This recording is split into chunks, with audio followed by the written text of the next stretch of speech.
տակ եւ սառը ջրի համակարգերը խողովակաշարը հերմետիկա, այսինքն ճշումները պահեց, անցնենք առաջ։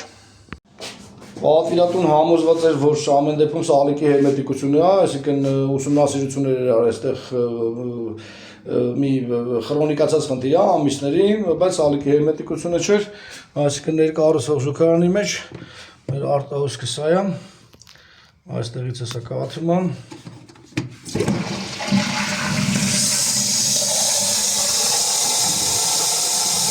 Այստեղից կաթված է։ Չէ, էսի ներքև կաթածելն է, ներքևի հանգիստն է։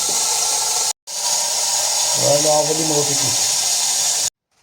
Երկրորդ խնդիրը, որը առաջացրել է միևնույն է ներկառուցող զուգարանի պատճառով, այսինքն այնտեղից կաթածել է, գիպսակարտոնը փտել է, ունիտազը կախել է, այսինքն սալիկը իրանից հեռացել է։ Այս լողախցիկի մեջ ջուր պահելով ջուրը արտահոսում է գալիս տեղ, ու այստեղ խոշոր անցքեր են, այստեղից էլ արդեն էլի կրկնակի արտահոսում հատակի մեջ։